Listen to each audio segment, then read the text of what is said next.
Olá, voltamos, estamos mais uma vez reunidos virtualmente para mais uma escola dominical e já pedimos a Deus que pela sua graça, pela sua misericórdia, abrevie esse tempo e nos traga de volta a normalidade das coisas, a cura para esse mal que assola a humanidade.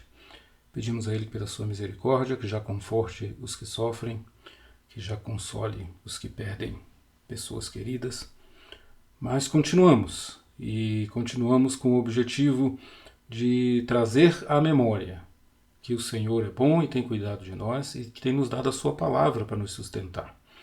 Então, nesta escola dominical, eu queria fazer uma meditação nessa manhã no texto do Evangelho de Marcos, capítulo 4, 37 a 5:9. É uma história bastante conhecida de todos nós, a história em que Jesus acalma a tempestade. Vamos ler alguns versículos dessa narrativa? Evangelho de Marcos, capítulo 4, 37 a 5:9. Eu vou ler alguns versículos. Diz assim: Ora, levantou-se grande temporal de vento e as ondas se arremessavam contra o barco, de modo que o mesmo já estava a encher-se de água. E Jesus estava na polpa, dormindo sobre o travesseiro. Eles o despertaram e lhe disseram: Mestre, não te importa que pereçamos? E ele, despertando, repreendeu o vento e disse ao mar: Acalma-te, emudece. O vento se aquietou e fez-se grande bonança. Então lhes disse: Por que sois assim tímidos? Como é que não tendes fé? E eles, possuídos de grande temor, diziam uns aos outros: Quem é este que até o vento e o mar lhe obedecem?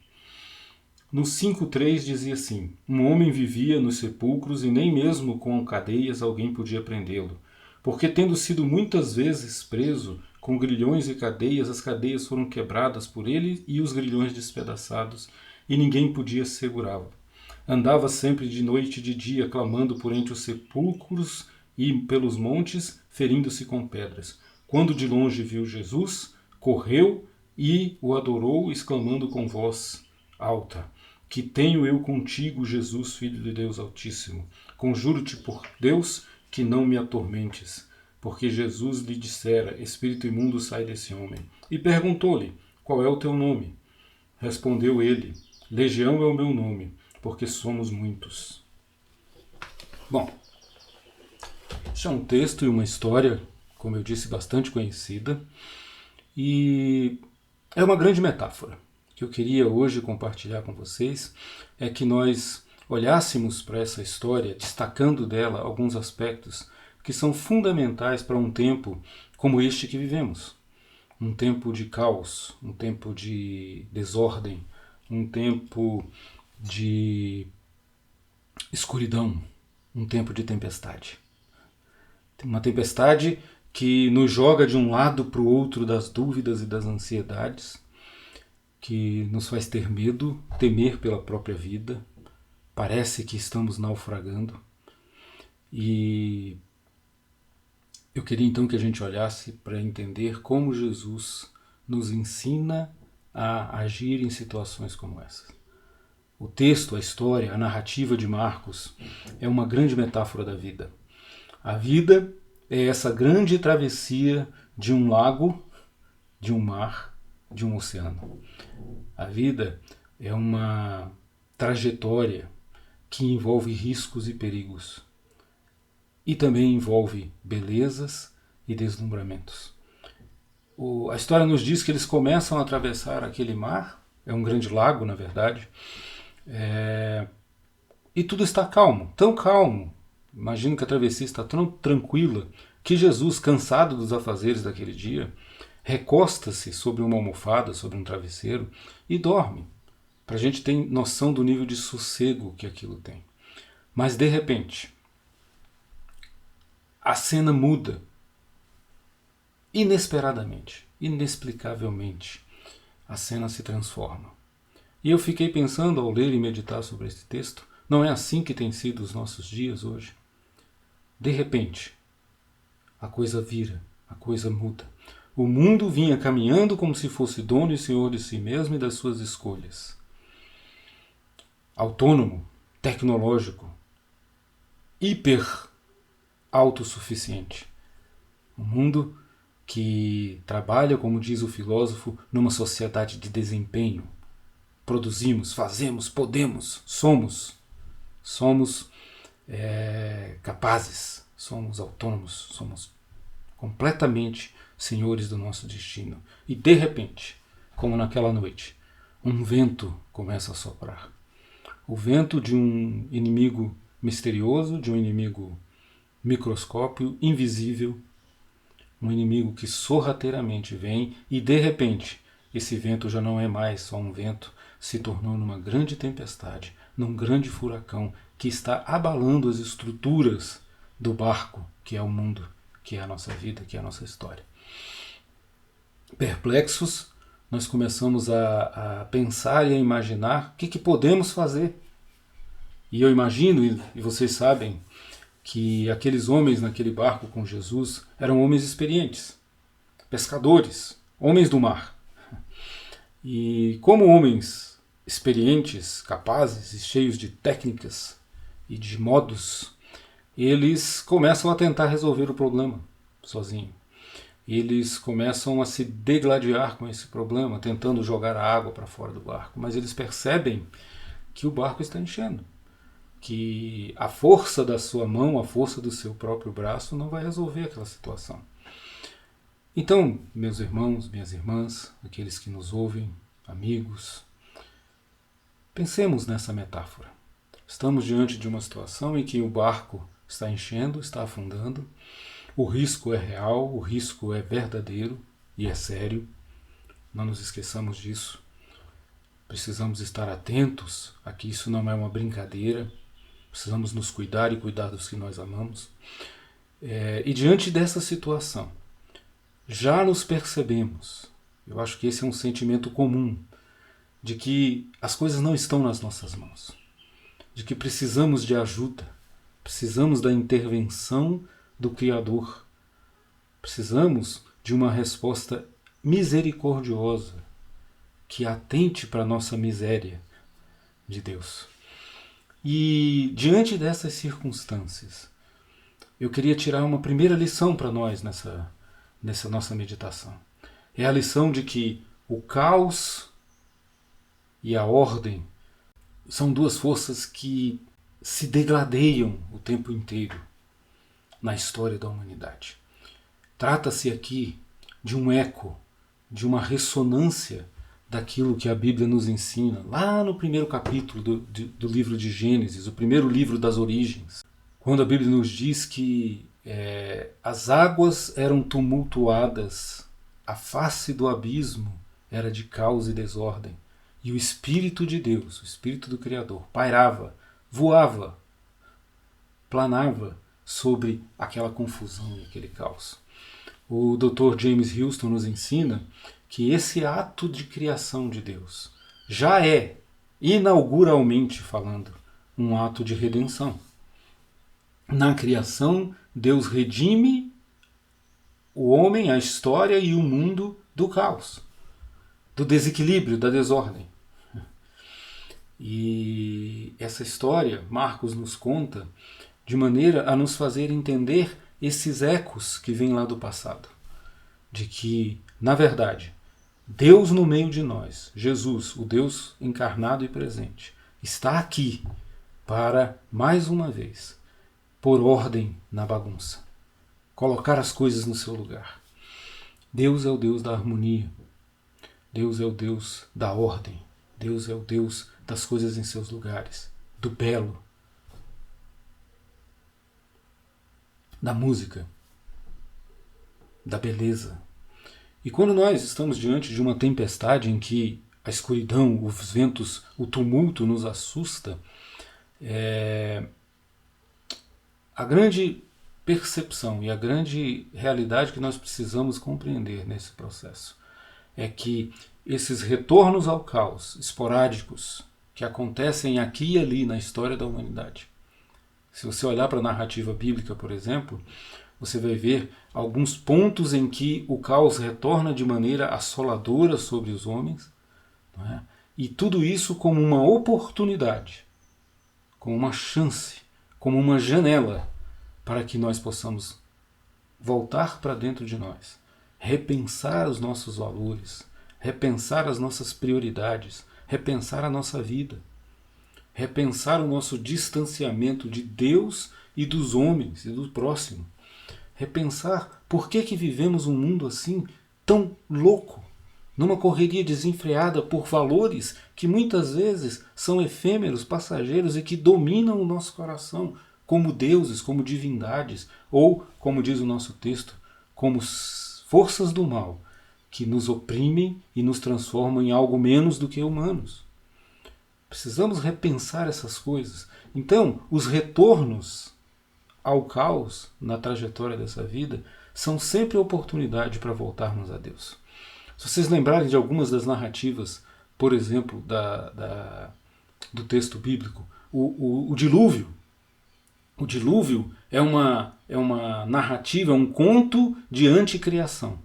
Tudo o que Deus havia feito naqueles 7 dias, né, famosos do Gênesis, separando, criando, trazendo luz, dando possibilidades de vida, trazendo a natureza, trazendo as árvores, depois os animais. Tudo isso vai ser desfeito por uma enxurrada, por um tsunami, por uma pororoca de caos, de destruição. Mas ainda ali, Deus preserva a raça humana na narrativa bíblica para que ela continue sua trajetória. É um discurso de anticriação, mas que redunda sempre em redenção. Outra ideia também bíblica bastante clara sobre isso são os tempos de exílio, os tempos em que Israel é derrotado pelos inimigos. Nós vemos nessas narrativas do exílio, por exemplo, no livro das Lamentações, quando Nabucodonosor invade e destrói completamente Jerusalém, e o profeta vai dizer: quero trazer à memória o que pode me trazer alegria, esperança. Porque sempre no caos, no deserto do Êxodo, o povo sempre tinha a dizer: mas Moisés, Deus nos tirou do Egito para que nós morramos aqui.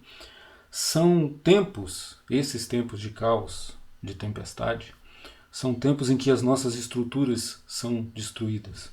Aquilo que nós colocamos a nossa fé e a nossa esperança revela-se incapaz. Não adianta, diante do vírus, uma conta bancária recheada. Ela pode até abrir portas e dar a tentativa de algum tratamento, mas diante do caos que se instala, o que nós temos visto é que esse inimigo não faz acepção de pessoas. Ele pega príncipes, ele pega primeiro-ministros, e ele pega e tem feito grande estrago entre os mais humildes. Precisamos que Deus tenha misericórdia de nós, que Deus haja, que Deus intervenha. Mas esses momentos de caos servem para nos trazer de volta a perspectiva correta e voltarmos a Deus. E a pergunta essencial que esse tempo traz, a pergunta base, aquele tipo de pergunta que é necessário para que a nossa vida ganhe sentido e significado mais profundo, a pergunta que esse texto nos traz é a pergunta de todo ser humano para a divindade nos tempos de hoje. É a pergunta que cada um de nós faz a Deus. Os crentes e os não crentes têm se perguntado, não é? Meu Deus, será que o Senhor não se importa? Senhor, não te importa que pereçamos? Vejam, quem está fazendo essa pergunta são discípulos que andam e caminham com Jesus, que já viram o seu poder, que já viram que ele é misericordioso e generoso para com os que sofrem. Mas diante da dor, diante do sofrimento, diante da iminência da perda da própria vida, quando nos assustamos a cada notícia, quando o coração pesa, quando a alma se sente apertada pelo sofrimento e pela angústia que nos cercam, vem ao nosso coração. É uma pergunta legítima. É uma pergunta legítima. É a pergunta que toda a humanidade faz para Deus diante do problema do mal. Não te importas? Pois bem, o que esse texto nos revela, numa segunda lição, é que há uma resposta de Deus para isso. Ela pode parecer, e neste momento, no olho do furacão, pode até nos parecer que ele não se importa, que ele dorme enquanto perecemos. Mas, de novo, toda a narrativa, desde o Gênesis, passando pelos profetas, passando pelos reis de Israel, passando pela história daquele povo específico, pelo deserto, pelo êxodo, pela libertação do Egito, passando pela história de reis que deram as costas para Deus, mas que foram chamados a se arrependerem e voltarem para Ele. E chegando em Jesus de Nazaré, há uma resposta. Deus não está dormindo. E muito menos desatento. E muito menos Ele não se importa. Ao contrário. Sempre a resposta de Deus não é argumentação teórica. Veja, nesse texto, Jesus se levanta e não fala nada para os discípulos. Jesus não responde a essa pergunta. Muitas vezes, em tempos de caos, em tempos de luta e de dificuldade, meus queridos e minhas queridas, irmãs e irmãos, a resposta é um silêncio. É um chamado a parar a correria e a necessidade de compreensão que temos de todas as coisas. Nesta vida, muita coisa é mistério. E a gente fica tentando compreender, mas o chamado aqui é que coloquemos os olhos em Jesus, em Deus e no que Ele vai fazer. É que depois de perguntar, Senhor, não te importa, que tenhamos a capacidade, a tranquilidade, a confiança de parar e olhar para o alto e esperar de lá o nosso socorro. Elevo os meus olhos para os montes. De onde me virá o socorro? O meu socorro vem do Senhor, do Senhor. E naquele momento do tumulto e da tempestade, os discípulos então olham, Jesus se levanta e sem nada dizer para eles, volta-se para o mar, volta-se para o caos, volta-se para o inimigo e diz, cala-te, sossega, chega, eu estou aqui. Esse tempo que vivemos, o tempo entre o começo da ação de Deus e a transformação da realidade, Ele trará de volta a paz, Ele trará de volta o sossego, mas é Ele quem fará isso.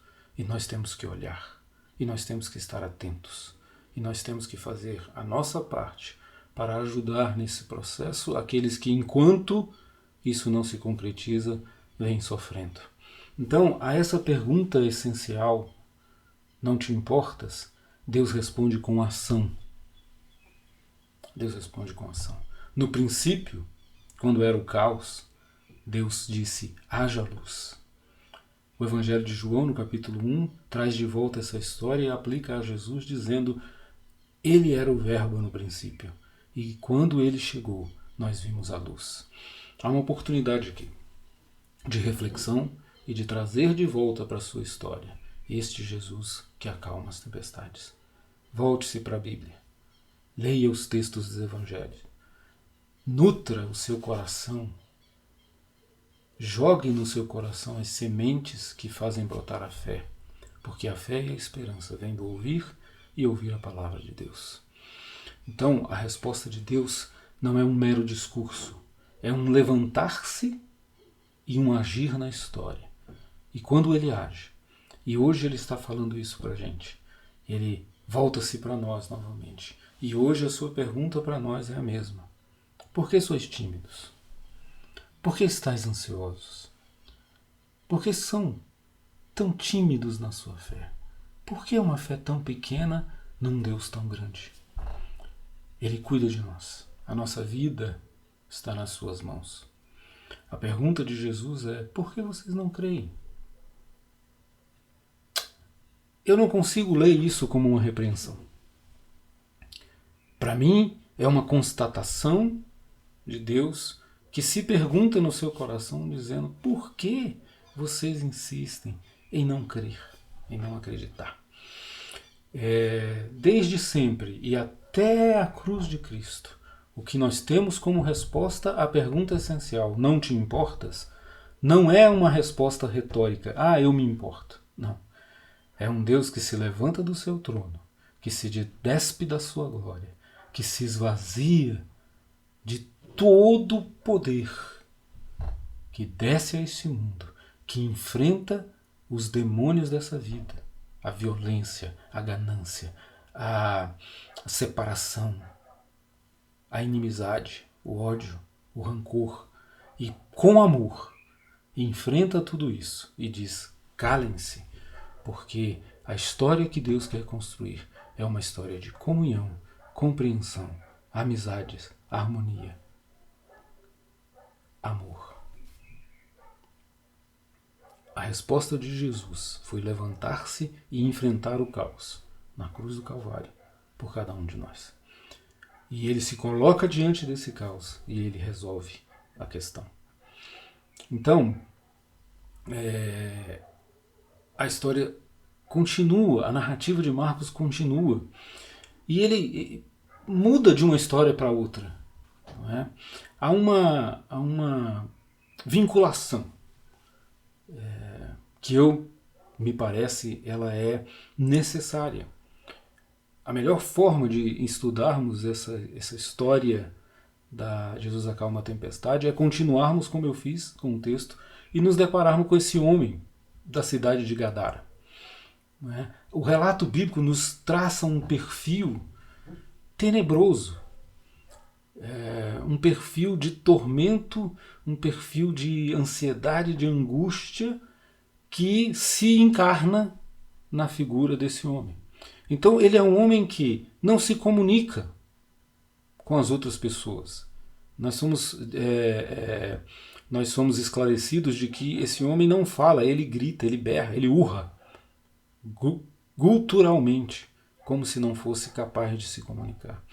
Ele não vive com outras pessoas, ele vive isolado, ele vive dentro de sepulcros, daquilo que é mais escuro.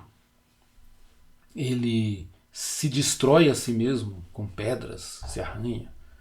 Ele tem uma força, uma raiva descomunal.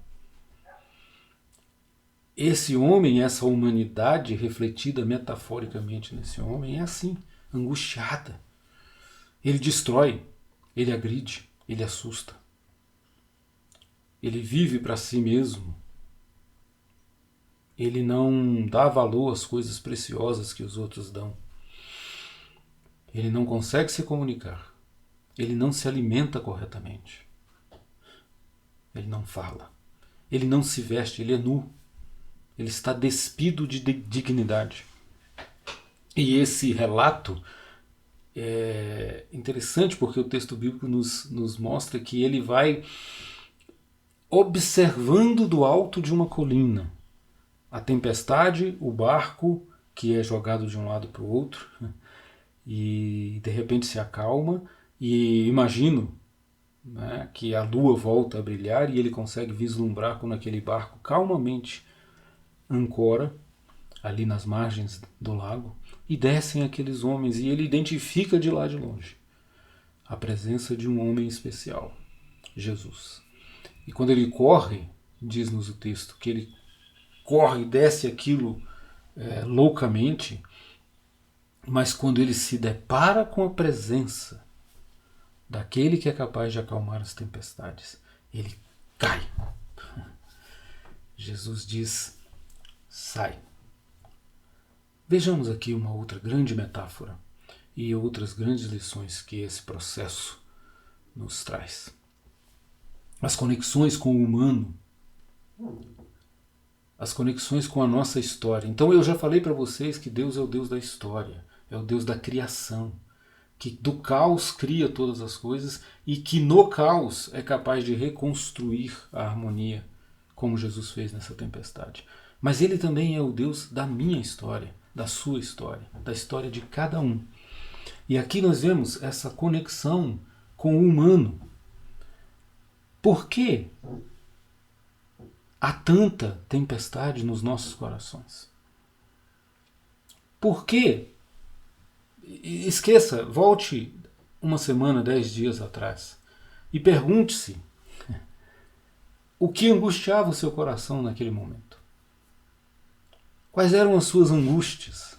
Quais eram os seus medos naquele momento em que o coronavírus ainda não tinha chegado até aqui e ainda não nos assustava como nos assusta hoje. Pergunte-se no seu coração, quais são os demônios que atormentavam a sua existência? Era a necessidade de mais poder? Era a necessidade de mais reconhecimento? Seria a necessidade de mais dinheiro? Seria o que te atormentava? O medo de ficar só? A necessidade de ser notado ou o medo de não ser percebido e ser abandonado? Quais eram as tormentas do nosso coração 10 dias atrás? E por que tantas tormentas? Por que tantas tempestades no nosso coração? Que legião atormenta essa sociedade conhecida como sociedade do cansaço? Como diz o filósofo, o sociólogo Han Bin-Chu, o coreano que escreveu o livro A Sociedade do Cansaço. É uma sociedade que vive do esgotamento. E de repente, esses tempos de caos e de tempestade são para nos lembrar que as nossas habilidades como pescadores experientes, como seres humanos altamente tecnológicos e donos dos próprios narizes, não somos assim tão poderosos. Não podemos tanto. E nos desesperamos e gritamos: Senhor, Senhor, acode. Vemos nesses episódios um Deus que, diante das tempestades da história, age e nos redime como povo, como nação, como mundo. Ele é capaz disso. Mas vemos também algo profundamente vinculado à nossa própria vida e à nossa própria existência. Os tempos de caos, de medo e de angústia também nos servem, também nos conduzem a uma percepção pessoal das tempestades e dos valores que conduzem a nossa vida. Volte-se para aquele que é capaz de dar sentido às coisas. Quando esse homem se aproxima, a pergunta de Jesus a ele é: qual é o teu nome? E a pergunta que hoje nós temos que responder nos nossos corações é: qual é o nome dessas coisas que nos tiram a paz, que nos tiram o sossego? Olha, tudo indica que as coisas vão voltar ao normal. Não sabemos se 1, 2, 3 ou 6 meses. Mas o mundo nunca mais será o mesmo. Nós nunca mais seremos os mesmos. E queira Deus que não sejamos, mas que não sejamos libertos, que não sejamos porque fomos libertos por Jesus, por Deus, das amarras, dos fantasmas que esse mundo tenta nos impor, das necessidades fabricadas, dos deuses imaginários, dos ídolos que ele coloca em nossos corações, fazendo da nossa vida uma sequência de angústias e tormentos, e de tristeza porque não conseguimos ser o que todo mundo tem que ser. Que ao fim dessa jornada, ao fim dessa travessia, nós nos deparemos com o Nazareno, que de pé diz: sai deles. Hoje é uma oportunidade para a gente começar a tirar esse tempo de reflexão, esse tempo de obrigatório recolhimento. É um tempo oportuno para você começar a vasculhar o armário do seu coração e descobrir que tralhas, que porcarias você tem guardado ali. Durante todo esse tempo, meramente pelo desejo de ser grande, de ser notado, de ser percebido. Olhar e perceber que, na verdade, vivemos assim como se humanos não fôssemos. Escravos das necessidades prementes, escravo do lucro, escravo do conforto, escravo da aparência. E Jesus está querendo nos libertar disso. Ele te chama nesse processo. E o que nós vemos no final dessa história, depois dessa conversa de Jesus com esse homem, é que do mesmo modo que Deus fez na criação, do mesmo modo que Deus fez no dilúvio, do mesmo modo que Ele fez no exílio do povo de Israel, Ele está fazendo conosco hoje, nos trazendo ao recolhimento de um deserto, em que as nossas estruturas já não funcionam mais, em que as nossas bengalas, como a nossa capacidade financeira, intelectual e tecnológica, não são soluções suficientes para o momento que vivemos. Ele está nos trazendo para esse tempo, para nos dar essa oportunidade de refletirmos sobre quais são os valores que conduzem a nossa existência e para nos dizer que, olha, há coisas mais importantes na vida. Não é? O final da história desse homem, se você pegar o final do capítulo 5 de Marcos, ela nos relata a fabulosa, a extraordinária descrição de como aquele homem que antes não falava, não comia, não se vestia, não se relacionava, passa a ter uma atitude exatamente contrária. O final do capítulo diz que quando as pessoas vieram da cidade, houve um tumulto naquela situação da cura de Jesus desse homem, mas quando todos chegaram da cidade e olharam para aquele homem, eles mal acreditavam que era a mesma pessoa. Porque diz-nos o texto bíblico, lá no finalzinho do capítulo 5, diz assim: ele estava limpo, ele estava vestido, ele estava sentado, comendo à mesa e conversando. Vejam, do caos à harmonia, da morte à vida, da escuridão à luz. É isso o que um encontro com Jesus no meio da tempestade pode fazer com o nosso coração. Pode fazer com a nossa vida, pode fazer com a nossa história. Na minha narrativa imaginativa desse texto, no livro A Reconstrução, que eu escrevi, eu narro assim esse encontro no final. Eu imagino esse encontro assim. Perguntado, esse homem que era atormentado, né? Eu imagino o encontro dele com o personagem do livro, que se chama Samuel, e quando ele pergunta como é que foi esse encontro, eu imagino que essa história teria sido mais ou menos assim. Vou ler para vocês. Então eu me sentei ao lado de Jesus, e ali mesmo ele passou a me explicar tudo o que havia acontecido. Ensinou-me como aqueles seres demoníacos, aproveitando-se da minha fraqueza, do pecado, da minha ira e da minha ingratidão, haviam escolhido meu coração e minha mente como sua habitação. Fez-me ver que a minha arrogância e a blasfêmia de meus lábios haviam se tornado brechas em minha alma, possibilitando que a maldade dominasse e concedendo aos agentes do mal o poder para me fazerem escravos das trevas. Afirmou agora, porém, pela sua palavra e pela sua autoridade, que eu estava liberto para a vida, para a beleza e para a comunhão com os outros seres criados por Deus. Tocando meu ombro, imagina, Jesus tocando seu ombro, ele se aproximou um pouco mais, dizendo em tom insistente que eu já não era escravo da maldade ou da feiura do mundo, mas que era livre para experimentar o amor de Deus e dos seres humanos e para desfrutar de seu maravilhoso reino que já estava sendo implantado no meio de nós. Meus olhos ficaram mais uma vez marejados diante da grandeza de tão incomensurável amor, enquanto meu coração desejava estar ali, no lugar daquele homem, para poder escutar bem pertinho a voz do bondoso profeta Galileu. Esse é o personagem imaginando.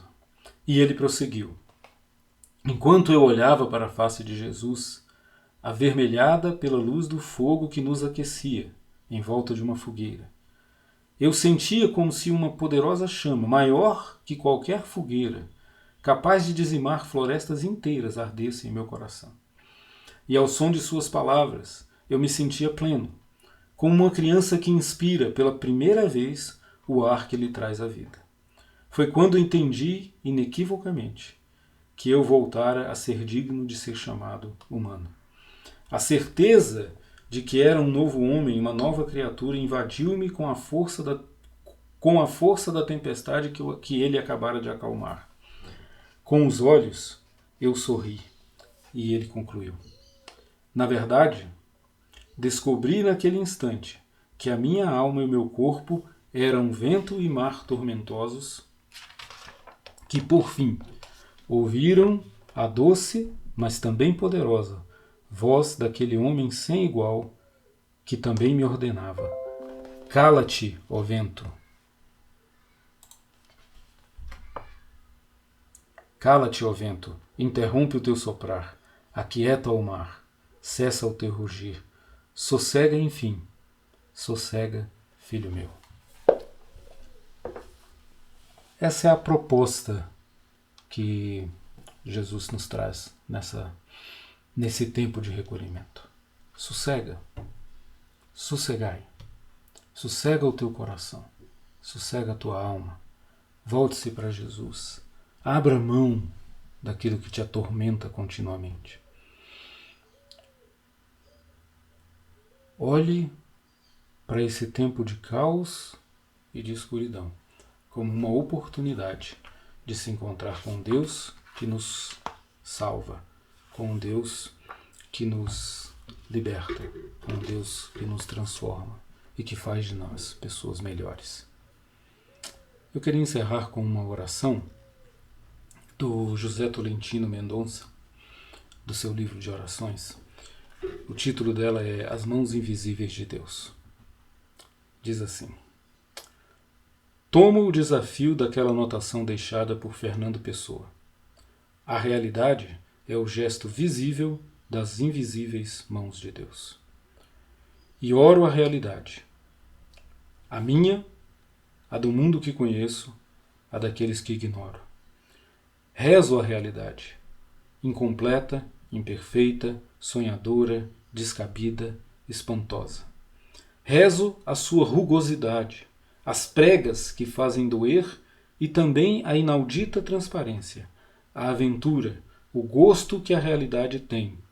Saiba eu apenas, Senhor, em cada porção de vida, reconhecer o movimento das tuas invisíveis mãos. Que Deus nos abençoe, que Deus nos dê esperança e que possamos nos encontrar e reencontrar com Jesus de Nazaré, que está nos dizendo nesse tempo de caos: sossegai, sossegai. Deus abençoe, irmãos. Deus abençoe, irmãs. Amém.